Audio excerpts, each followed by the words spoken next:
أعوذ بالله من الشيطان الرجيم يا عبادي الذين آمنوا إن أرضي واسعة فإياي فاعبدون كل نفس ذائقة الموت كل نفس ذائقة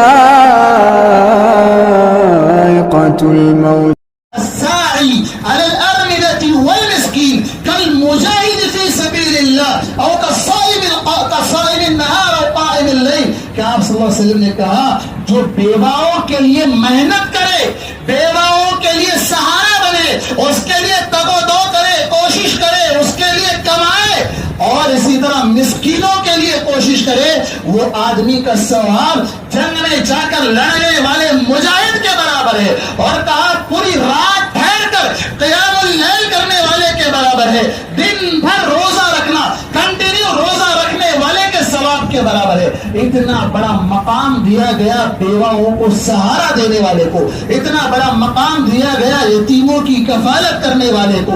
اور ایسا ہے حضرت سعد بن ربیع جو غزوہ احد میں شہید ہو گئے تھے، ان کی بیوہ بیوی اللہ کے نبی صلی اللہ علیہ وسلم کے پاس آتی ہے اور آ کر شکایت کرتی ہے، اللہ کے نبی صلی اللہ علیہ وسلم سعد بن ربیع غزوہ احد میں شہید ہو گئے ہیں، آپ کے ساتھ جنگ میں شریک تھے، ان کی یہ دو بیٹیاں ہیں، ان کے نکاح کرنے کے لیے مال نہیں ہے اور اس کے لیے مال کی ضرورت ہے، ان کا چچا، ان بچیوں کا چچا پورے مال پر قابض ہو گیا ہے۔ اس زمانے میں عورتوں کو وراثت میں حصہ ہی نہیں تھا۔ اللہ تبارک و تعالیٰ نے قرآن مجید میں سورہ نساء میں آیتیں نازل فرمائی، للرجال نصیب مما ترک الوالدان والاقربون وللنساء نصیب مما ترک الوالدان والاقربون مما قل منه او کثر نصیبا مفروضا۔ مردوں کے لیے بھی اتنا ہی حصہ ہے جتنا عورتوں کے لیے ہے۔ مردوں کے لیے جو ان کے قریبی رشتہ دار یا والدین مر جانے پر جو ترکہ ملتا ہے اسی طرح عورتوں کے لیے بھی ہے، چاہے وہ کم ہو یا زیادہ، لیکن اللہ کی طرف سے مقرر کردہ یہ حصہ ہے، فریضہ اللہ تبارک و تعالیٰ نے مقرر کیا ہے۔ اللہ کے نبی صلی اللہ علیہ وسلم نے اس چچا کو بلا کر کہا کہ دیکھو اس سعد بن ربیع کی بیٹیوں کو 2/3 دے دینا اور اس بیوہ بیوی کو 1/8 حصہ مال کا دینا، باقی جو بچا وہ تمہارا ہے، باقی جو بچا وہ تمہارا ہے۔ اللہ تبارک و تعالیٰ نے انسان کو اشرف المخلوقات بنا کر پیدا کیا اور پھر اس کے بعد اس کی سکون اور اس کی دنیا و آخرت کو سنوارنے کے لیے اللہ تبارک و تعالیٰ نے اس کے ایمان کو مکمل کرنے کے لیے نکاح جیسا ایک مقدس فریضہ، ایک رشتہ بنایا۔ اس کے سکون کے لیے اللہ تبارک و تعالیٰ نے اسی کی پسلی کی ہڈی سے، آدم علیہ السلام کی پسلی کی ہڈی سے ان کا جوڑا بنایا اور اللہ تبارک و تعالیٰ نے کہا وَمِنْ آيَاتِهِ أَنْ خَلَقَ لَكُم مِّنْ أَنفُسِكُمْ أَزْوَاجًا لِتَسْكُنُوا إِلَيْهَا۔ اللہ تبارک و تعالیٰ کی بڑی بڑی نشانیوں میں سے یہ بھی ایک نشانی ہے کہ اس نے تمہارے ہی سے، تم ہی میں سے تمہارا جوڑا بنایا۔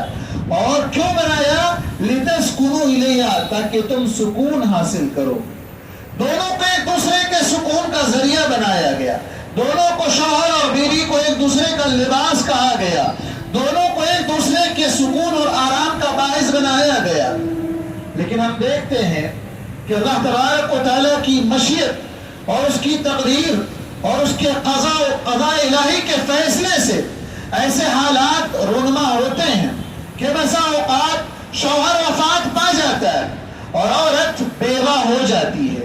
بیوہ کس کو کہتے ہیں؟ جس کا شوہر وفات پا جائے، اس کی زندگی میں اس کا شوہر دنیا سے رخصت ہو جائے اور آخرت کا سفر باندھنے کے لیے تیار ہو جائے اور آخرت کے سفر پر روانہ ہو جائے۔ اب وہ عورت معاشرے میں تنہا ہو جاتی ہے، جس کا رشتہ ماں باپ سے تو ہوتا ہے، بھائی بہنوں سے تو ہوتا ہے، لیکن چونکہ شادی کے بعد اسے اپنے بھائی بہن بھی ناگوار محسوس کرتے ہیں، اس کے اپنے ماں باپ بھی بسا اوقات ایسے ہوتا ہے حالات کی مجبوری اور حالات کی سنگینی کی وجہ سے ماں باپ بھی اپنی بیوہ بیٹی کو دشوار سمجھتے ہیں اور بوجھ سمجھنے لگتے ہیں۔ اور معاشرے میں اسلام سے پہلے دور جاہلیت پر اگر نظر دوڑائیں تو بہت ہی بدترین مقام عورت کا تھا. عورت کے لیے کوئی عزت نہیں تھی, عورت کا کوئی مقام ہی نہیں تھا, بلکہ اسے زندہ ہی ہونے نہیں دیا جاتا, اسے پیدا ہی ہونے نہیں دیا جاتا, پیدا ہو جائے تو پھر اسے زندہ درگور کر دیا جاتا تھا. یہ مقام تھا عورت کا. اللہ تبارک و تعالیٰ نے کہا وَإِذَا بُشِّرَ أَحَدُهُم بِالْأُنثَىٰ ظَلَّ وَجْهُهُ مُسْوَدًّا وَهُوَ كَظِيمٌ, کہ اگر کسی کو خوشخبری دی جاتی کہ تیرے ہاں بیٹی ہوئی ہے تو وہ چہرہ اس کا کالا پڑ جاتا, سیاہ پڑ جاتا, اور مارے غصے کے اپنے آپ کو دبائے رکھتا اور لوگوں سے منہ چھپائے پھرتا, یتوارا من القوم, لوگوں سے چھپ چھپ کر پھرتا تھا. کہ بیٹی کی جو عزت اللہ تبارک و تعالیٰ نے دی ہے, اسلام کے ذریعے سے اللہ تبارک و تعالیٰ نے عورت کو جو مقام عطا کیا ہے, دیگر مذاہب میں وہ مقام نہیں دیا گیا ہے. اگر بات کریں بیوہ عورتوں کے مسائل کا, مسائل وہ خود زیادہ بہتر جانتی ہیں, وہ بڑے مسائل کے انبار ہیں. کیا کیا مسئلہ بیان کیا جائے؟ سب سے پہلی چیز شوہر کے وہ حوالے ہوتی ہے. شوہر جو اس کا قوام ہوتا ہے, اس کا نگران ہوتا ہے, اس کا نگہبان ہوتا ہے, اس کے خرچ اور اس کی کفالت کا ذمہ دار ہوتا ہے. وہ شوہر جب دنیا سے رخصت ہو جاتا ہے تو وہ دنیا میں اپنے آپ کو تنہا محسوس کرنے لگتی ہے. بچوں کی تربیت کا معاملہ اس کے لیے بہت بڑا کٹھن مرحلہ ہوتا ہے. ان کے خرچ کا, ان کے دوا علاج کا, ان کی تعلیم کا ان کے تعلیم کے مسائل اس کے لیے بہت ہی دشوار ہو جاتے ہیں. اور اگر گھر کرائے کا ہو تو کرائے کا نکلنا اس کے لیے دشوار ہو جاتا ہے. اور اسی طرح اگر وہ بوڑھی عورت ہے, عمر رسیدہ عورت ہے, اگر وہ اس عمر کے مرحلے میں پہنچ گئی جہاں اسے بیماریوں نے گھیر رکھا ہے, چاہے وہ شوگر ہو, چاہے وہ بی پی ہو, یا مختلف قسم کی بیماریاں جو آج کے دور میں نئی نئی بیماریاں آتی جا رہی ہیں, اگر وہ اس طرح کی بیماریوں میں گھری ہوئی ہے تو اس کے علاج کا مسئلہ ہو جاتا ہے. وہ علاج و دوا کے لیے اس کے پاس پیسوں کی تنگی ہو جاتی ہے. اور اگر اس کے پاس بیٹیاں ہیں, اور اس کے پاس اگر بیٹیاں ہیں تو ان بیٹیوں کی شادی کا مسئلہ اور بھی بڑا سنگین ہو جاتا ہے. اور اسی طرح اگر اس پر قرض ہو تو قرض کی ادائیگی کا معاملہ اسی طرح سخت ہو جاتا ہے. حالات یہ بتاتے ہیں, ابھی گزشتہ چند مہینے پہلے سیاست نیوز کی ایک رپورٹ حیدرآباد اولڈ سٹی کی آئی تھی کہ یہاں کی بیوہ خواتین جو گھروں میں کام کرنے پر مجبور ہیں, جنہیں روز کا 70 روپیہ مل رہا ہے, روزانہ کا 70 سے 100 روپیہ ان کی اجرت بن رہی ہے, یہ وہ خواتین ہیں جو کورونا سے پہلے مڈل کلاس مانے جاتے تھے, جو کسی کے گھر میں کام نہیں کرتے تھے, بلکہ اتنے اچھے حالات تھے کہ ان کے گھر میں دوسرے لوگ کام کیا کرتے تھے. آج وہ دوسروں کے گھروں میں کام کرنے جاتے ہیں, دکانوں میں کام کرنے جاتے ہیں, فیکٹریوں میں کام کرنے جاتے ہیں, ان کی روزانہ اجرت 100 روپے سے کم ہے. یعنی جو پاورٹی لائن ہے, جو خط غربت ہے, اس سے بھی نیچے وہ زندگی گزار رہی ہے. یہ ہمارے شہر کی تصویر ہے, یہ ہمارے شہر کا آئینہ ہے. اب سارے ملک کی بات کریں, ساری دنیا کی بات کریں تو یہ آنکڑا بہت لمبا ہو جاتا ہے, یہ بہت بڑا ریشو بڑھ جاتا ہے جس پر آگے گفتگو ہوگی. لیکن بات تو یہ ہے کہ کتنی ایسی خواتین ہیں, ٹائمز آف انڈیا کی رپورٹ کے مطابق کئی ایسی بیوہ خواتین ہیں جن کے پاس اگلے ٹائم کا کھانا نہیں ہے, جن کے پاس آنے والے وقت کا ایک وقت کا کھانا ان کے پاس میسر نہیں ہے. ایسی بھی بیوہ خواتین ہمارے شہر میں رہتی بستی ہے, ہمیں ان کی پرواہ نہیں ہے, ہمیں ان کا احساس تک نہیں ہے. آپ جانیں یہ جو دور ہم جس دور سے گزر رہے ہیں, تقریباً اسلامی تعلیمات سے انحراف ہونے کی وجہ سے دور جاہلیت جو اسلام سے پہلے کا جو دور تھا, 1400 سال پہلے جو عورت کے ساتھ سلوک کیا جاتا تھا, بیواؤں کے ساتھ جو سلوک کیا جاتا تھا, تقریباً آج کے اس دور میں وہی سب کچھ کیا جا رہا ہے, وہی سب کچھ غیر شعوری طور پر کیا جا رہا ہے. دور جاہلیت میں کیا ہوتا تھا؟ آئیے ایک ایک مذاہب کی بات کرتے چلتے ہیں کہ کس مذہب میں بیوہ کو کیا مقام دیا گیا. دور جاہلیت کس کو کہا جاتا ہے؟ وہ دور جو اسلام کے آنے سے پہلے کا دور تھا, اللہ کے نبی صلی اللہ علیہ وسلم کی بعثت سے پہلے کا دور تھا. آپ صلی اللہ علیہ وسلم کے آنے سے پہلے پوری دنیا تاریکی میں ڈوبی ہوئی تھی. بچیوں کو زندہ درگور کر دیا جاتا تھا, قافلے لوٹ لیے جاتے تھے, پڑوسیوں پر ظلم و ستم کے پہاڑ توڑے جاتے تھے.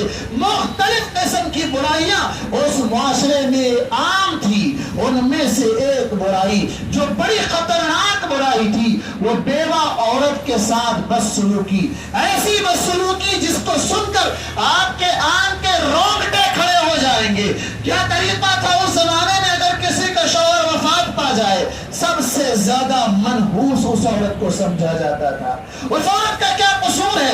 اس کا شوہر اگر وفات پا جائے تو اسے اس بیوہ کو سب سے زیادہ منحوس سمجھ کر اسے گھر کے کسی بند کمرے میں ڈال دیا جاتا. اسے 1 سال تک اسی کمرے میں رکھا جاتا. نہ نہانے کے لیے پانی, نہ منہ دھونے کے لیے صابن, نہ کپڑے اسے دیے جاتے.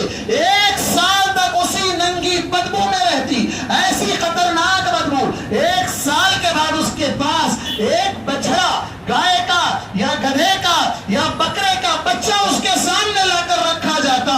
وہ بدبو اتنی خطرناک ہوتی کہ وہ جانور کا بچہ اس بدبو سے مر جاتا. اس کے بعد اس عورت کو باہر نکالا جاتا.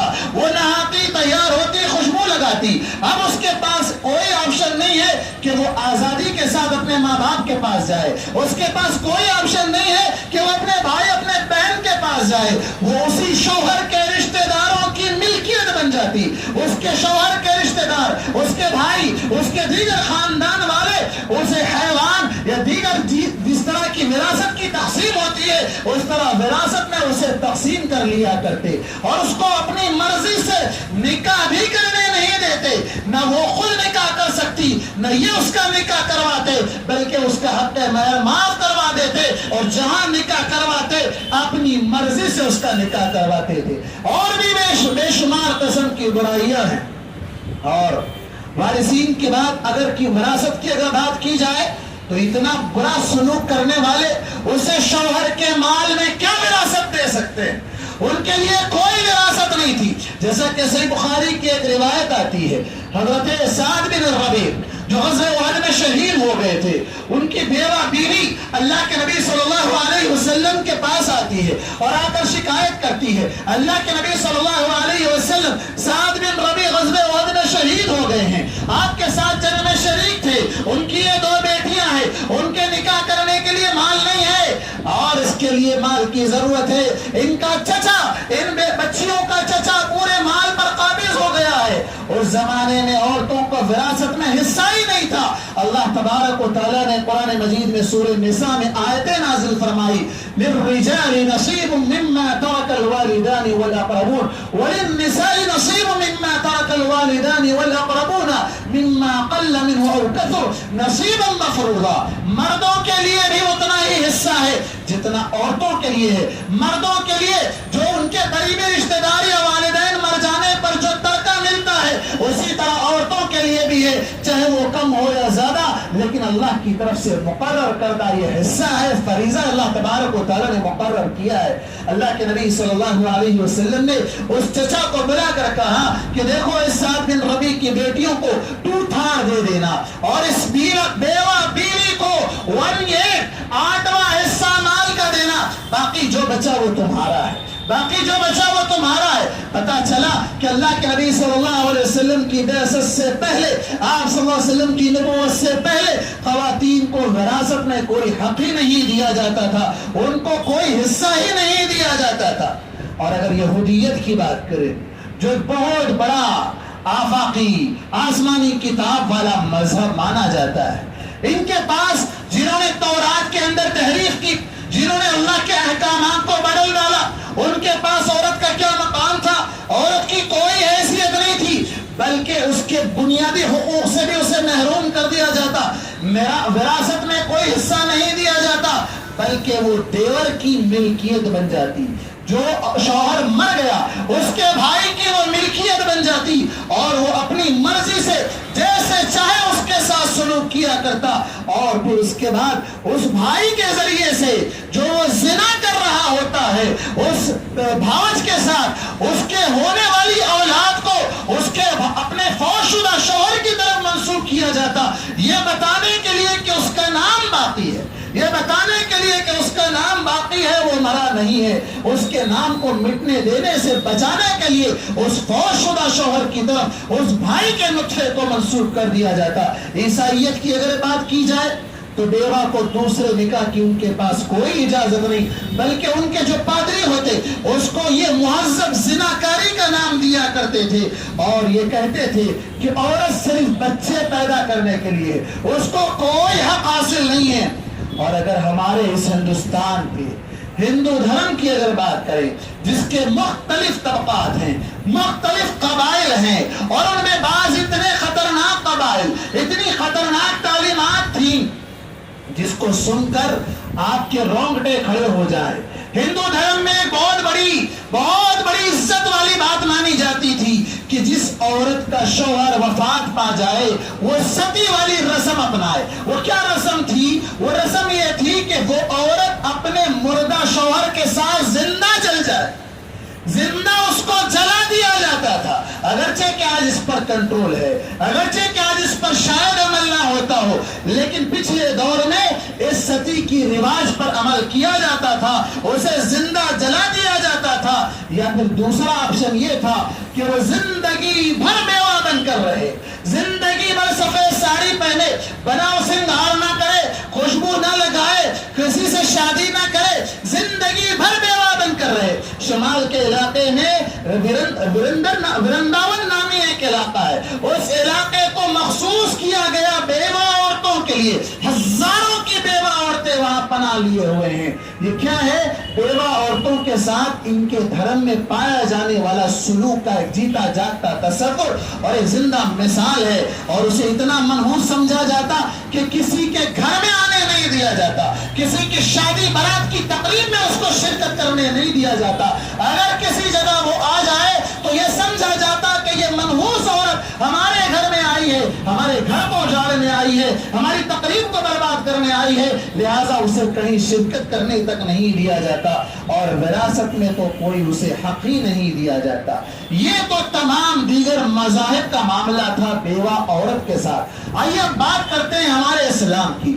اسلام میں عورت کو، بالخصوص بیوہ عورت کو کیا مقام دیا گیا ہے؟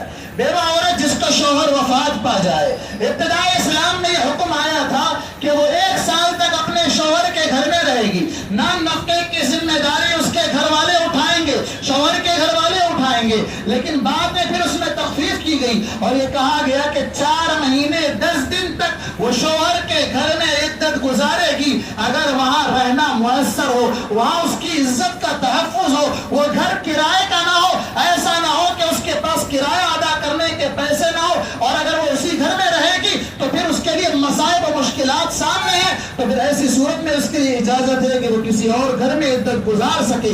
لیکن 4 مہینے 10 دن عدت گزارنے کا حکم دیا گیا۔ یتربصن بانفسہن 4 اشہر وعشرا۔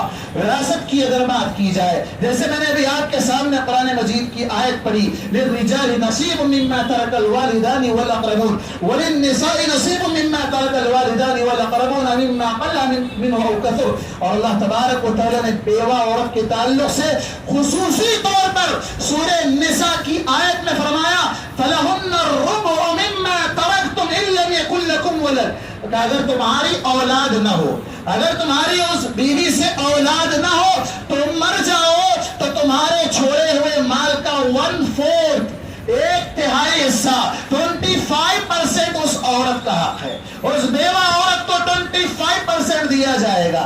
اور اگر تم وفات پا جاؤ اور تمہاری اولاد ہے تو 12.5% اس کو جو ہے نا وراثت میں حصہ دیا جائے گا۔ یہ اللہ تبارک و تعالی نے صراحت کے ساتھ قرآن کی آیت میں احکام بیان کیے ہیں۔ اور اسی طرح موت عدت کے، اور اس کو اجازت دی گئی کہ عدت گزرنے کے بعد وہ کسی اور شخص سے نکاح کر سکتی ہے، جیسا کہ حضرت سمیہ اسلمیہ رضی اللہ عنہ، صحیح بخاری کی روایت ہے، سمیہ اسلمیہ رضی اللہ عنہ اللہ کے نبی صلی اللہ علیہ وسلم کے پاس آتی ہیں. ان کے شوہر کے وفات کے چند ہی دن کے بعد ان کے ہاں ولادت ہوئی. وہ حمل سے تھی. حاملہ کی عدت 4 مہینے 10 دن نہیں ہے. جو عورت حمل سے ہو اس کا شوہر وفات پا جائے, جب بچہ ہوگا اس وقت اس کی عدت ختم ہو جائے گی. چاہے وہ اسی دن بچہ ہو جائے, چاہے دوسرے دن بچہ ہو جائے, اس کی عدت ختم ہو جائے گی. 4 مہینے 10 دن اس کی کوئی عدت نہیں رہے گی. صحیح بخاری کی روایت میں حضرت سمیہ اسلمیہ رضی اللہ عنہا چند ہی رات گزرے تھے, چند ہی دن گزرے تھے, اللہ کے نبی صلی اللہ علیہ وسلم کے پاس آتی ہیں اور آ کر کہتی ہیں اللہ کے نبی صلی اللہ علیہ وسلم میرے شوہر کا انتقال ہو گیا, میرے ہاں آج ولادت ہوئی ہے, میں بازاد ہو گئی ہوں, یعنی اب مجھ پر عدت نہیں ہے, کیا میں نکاح کر سکتی ہوں؟ فَأَذِنَ لَهَا, اللہ کے نبی صلی اللہ علیہ وسلم نے انہیں نکاح کرنے کی اجازت دے دی ہے.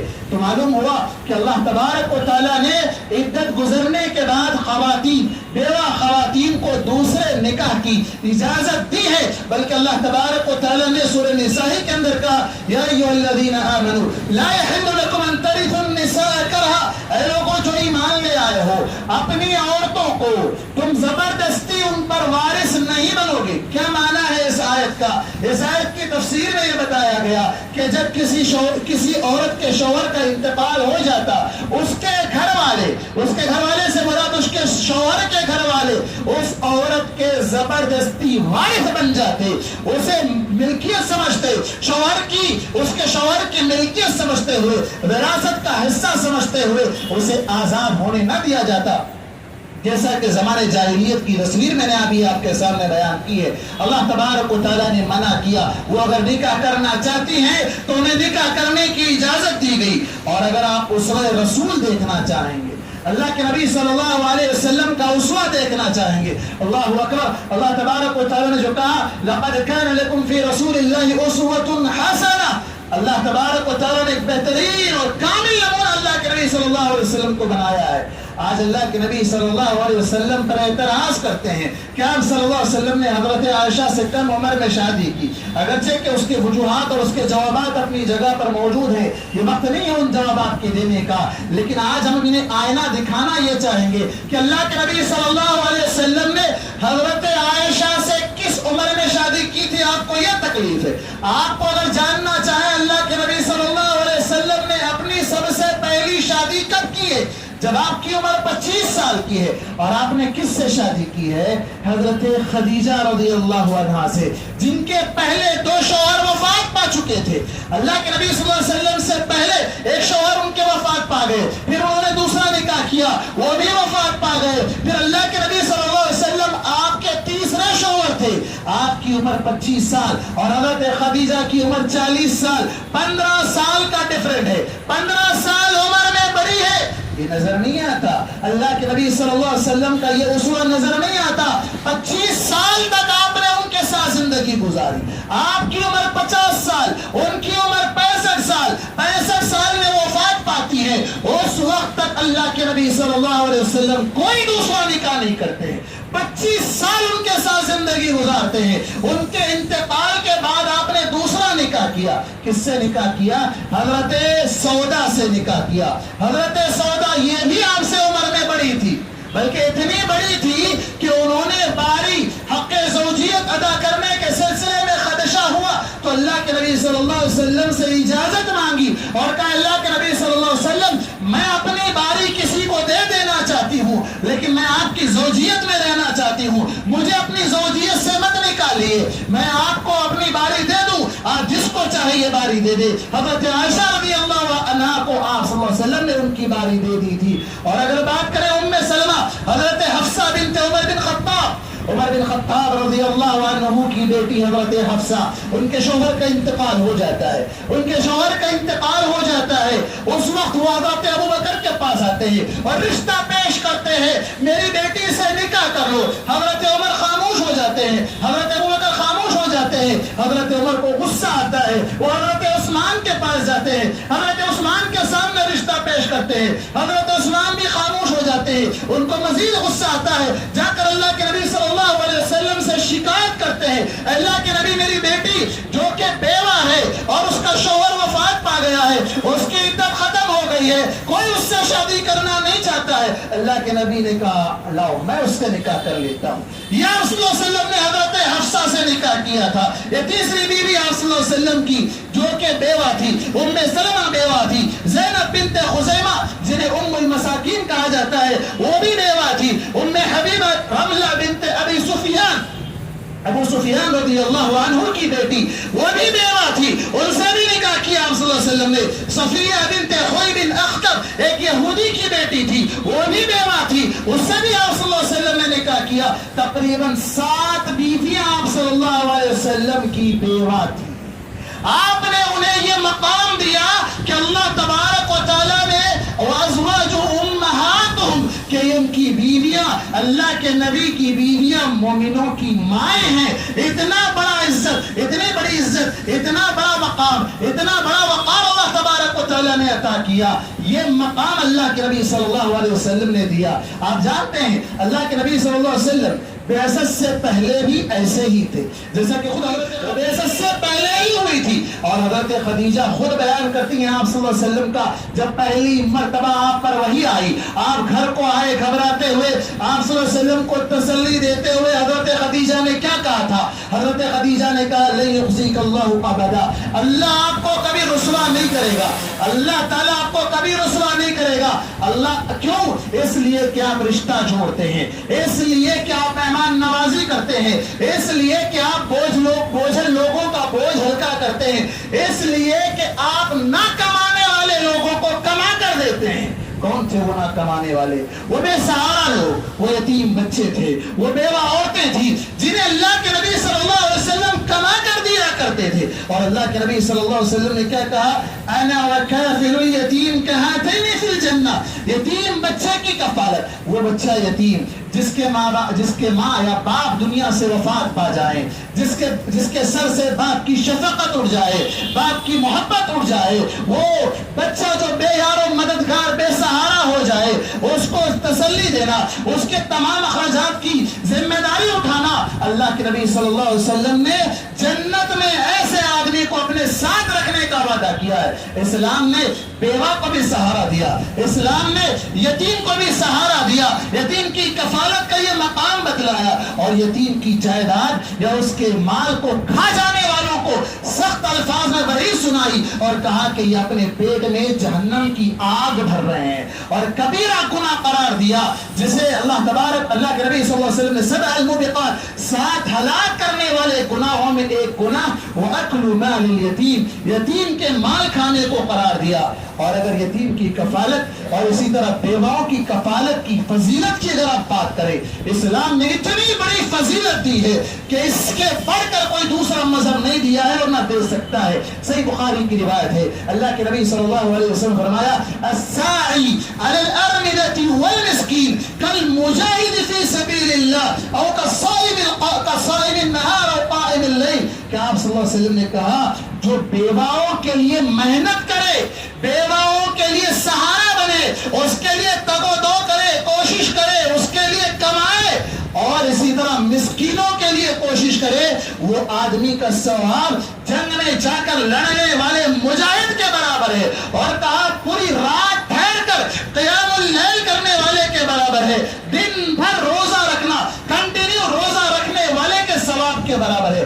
اتنا بڑا مقام دیا گیا بیواؤں کو سہارا دینے والے کو, اتنا بڑا مقام دیا گیا یتیموں کی کفالت کرنے والے کو. اور اسی طرح وہ عورت جو بیوہ ہو جائے اور اس کے بعد اس کے بچے چھوٹے چھوٹے ننھے منھے بچوں کی خاطر وہ نکاح نہ کرے, وہ نکاح نہ کرے, بچوں کی پرورش پر فوکس کرے اور ان کی تربیت کے لیے اپنے آپ کو روک کر رکھے. اللہ کے نبی صلی اللہ علیہ وسلم نے ابو داؤد کی روایت میں کہا انا وامرأۃ صفاء الخدین کہاتین یوم القیامہ, کہ وہ عورت جس کے گال, جس کا چہرہ سیاہ پڑ جائے, کس وجہ سے؟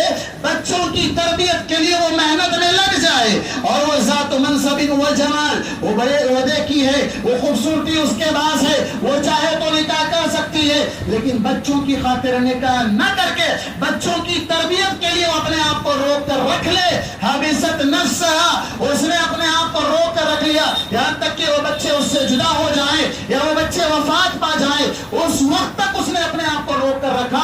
اللہ کے نبی نے کہا کہ وہ عورت جنت میں میرے ساتھ اس طرح قریب ہوگی، وہ عورت جنت میں میرے ساتھ اس طرح قریب ہوگی۔ بیواؤں کا مقام دنیا میں بھی، بیواؤں کا مقام آخرت میں بھی، یہ عزت، یہ تکریم اللہ تبارک و تعالیٰ نے بیوہ عورت کو عطا کی ہے۔ اور جہاں تک بات ہے عصر حاضر میں جو حالات دنیا کے اندر اگر ہم موازنہ کریں دنیا کا، تو ساری دنیا کے اندر ایک دن منایا جا رہا ہے جو 23 جون، کل جو دن گزرا ہے، آج 24 ہے، کل 23 جون تھا۔ 2011 میں ایک معمولی سا سوگ کا دن، یعنی بیوہ عورتوں کے لیے انٹرنیشنل ویڈوز ڈے منایا جانے لگا۔ کہاں سے شروع ہوا؟ یونائٹڈ نیشن نے اس کو شروع کیا 2011 میں، آج سے 11 سال پہلے۔ اس سے پہلے انہیں کوئی نظر نہیں آیا، اور وہ بھی وہ دن خاص کیا۔ اسلام نے ہر وقت محنت کرنے، لگنے، ان کے پیچھے ان کی کوشش کرنے، ان کو سہارا دینے، ان کی کفالت کرنے کا یہ مقام بتلایا۔ یہ ایک دن صرف ایک پویم گانے کے لیے، صرف ایک تھیم لگا کر معمولی چند آنسو ٹپکانے کے لیے، یہ گودی میڈیا، یہ ہمارا میڈیا کل پورے نیوز چینلوں پر انٹرنیشنل ویڈوز ڈے دکھا رہا تھا، لوگ دیکھ رہے تھے ویڈوز ڈے۔ اور یہی میڈیا ہے جس نے آگ لگا کر، زہر افشانی کر کے کتنے گھروں کو اجاڑا ہے، کتنے لوگوں کی جانیں لی ہے۔ کل ایک دن ویڈوز ڈے کی ایک ٹائٹل لگا دے تو کیا بیواؤں کے ساتھ ہمدردی ہو جائے گی؟ بیواؤں کی کفالت ہو جائے گی؟ ان کے حقوق ادا ہو جائیں گے؟ یہ کیسے ہو سکتا ہے؟ یہ کیسے ممکن ہے؟ جبکہ اگر دنیا کی بات کریں، پوری دنیا میں 258 ملین، ایک سال پہلے کی رپورٹ ہے، یونائٹڈ نیشن کی ویب سائٹ پر ایک سال پہلے کی رپورٹ بتا رہا ہوں، 23 جون 2021 کی رپورٹ ہے، 258 ملین لیڈیز وومن ویڈوز ہیں، وومن ویڈوز بیوہ ہیں۔ اور اگر بات کریں ہندوستان کی، ایک سال پہلے کی رپورٹ ہے، 40 ملین عورتیں بیوہ ہے۔ اس پورے ہندوستان کی پاپولیشن کا 10% خواتین بیوہ ہیں ہمارے ملک کی۔ اور اگر بات کریں کورونا کی وجہ سے پوری دنیا میں 64 لاکھ لوگ مرے، پوری دنیا میں 64 لاکھ لوگ مرے۔ یہ تو آنکڑا ہے جو لوگوں کو خوف اور حیبت میں مبتلا نہ کرنے کے لیے، حقیقت اس سے دگنا ڈبل چبل ہو سکتی ہے، اس سے بھی زیادہ لوگ شاید وفات پائے ہیں، چونکہ پوری دنیا کی جو حالات گزشتہ 2 سال میں گزری ہے اس سے پہلے کی تاریخ میں کبھی ہمیں ایسا کوئی ثبوت نہیں ملتا ہے۔ یہ پوری دنیا کا عالم تھا۔ اور اگر صرف ہم ہمارے ہندوستان کی بات کریں تو 5 سے 5.5 لاکھ لوگ مرے۔ کل کی ویب سائٹ کی رپورٹ، کووڈ کی جو اپ ڈیٹ رپورٹ ہے، اس کے اندر اب تک جو کورونا ڈیتھ ہے وہ 5.5 لاکھ تو لوگ تقریباً مارے گئے۔ اب آپ بتائیں اس میں کتنی خواتین بیوہ ہیں، کتنے نوجوان ساتھی ہمارے چلے گئے، ننھے بچے ہیں، 2 سال 3 سال 1 سال کا بچہ ہے، 30 سال کا نوجوان، 35 سال کا نوجوان دنیا سے چلا گیا، نوجوان چلے گئے۔ ان کی بیواؤں کا کون پرسان حال ہے؟ کون پوچھنے والا ہے؟ کون ان کے لیے، کون سی ایسی تنظیم، کون سے ایسے ادارے ہیں جو ان بیواؤں کا سہارا بنے ہوئے ہیں؟ بتائیں ہیں؟ نہیں ہے۔ نام تو بہت ہے لیکن کام ریالٹی میں کوئی چیز نہیں ہے۔ اس کی وجہ سے کیا نقصان ہوا؟ جو ٹائمز آف انڈیا کی رپورٹ ہے، صرف ہندوستان کی اگر بات کریں تو 58% بیوہ ایسی عورتیں ہیں جو ڈپریشن کا شکار ہو کر مختلف بیماریوں میں مبتلا ہو گئی ہیں، ایسی خطرناک بیماریوں میں مبتلا ہو گئی ہے کہ جن کے علاج کے لیے ان کے پاس پیسہ نہیں ہے۔ یہ بیواؤں کا ہمارے ملک کی بات ہے، اور اس میں سے 65% بیوہ عورتیں ایسی ہیں جن کے پاس ایک وقت کا کھانا تک نہیں، ایک وقت کا کھانا تک نہیں ہے۔ کیا قصور تھا ان کا؟ شوہر وفات پا گیا، لیکن کیا شوہر کے وفات پا جانے سے اس کی زندگی ختم ہو گئی، اس کا معاملہ وہیں پر ختم ہو گیا؟ نہیں، ماں باپ بھی آج اپنی بیوہ بیٹی کو جگہ دینے کے لیے کتراتے ہیں، بھائی بھاوج اپنی ننند کو گھر میں آنے دینے کے لیے کتراتے ہیں اور اسے گھر کے باہر رکھتے ہیں، اس کو منحوس سمجھتے ہیں۔ یہ ہمارے پاس ہندوانہ تہذیب اور اس کے اثرات ہمارے ذہنوں پر مرتب ہوئے ہیں۔ اور اگر بات کریں انٹرنیشنل یہ جو ویڈوز ڈے منایا جا رہا ہے، اس کے اندر صرف آنسو بہانے اور وہ بھی چند منٹوں کے لیے، اس سے بڑھ کر اور کچھ نہیں ہے۔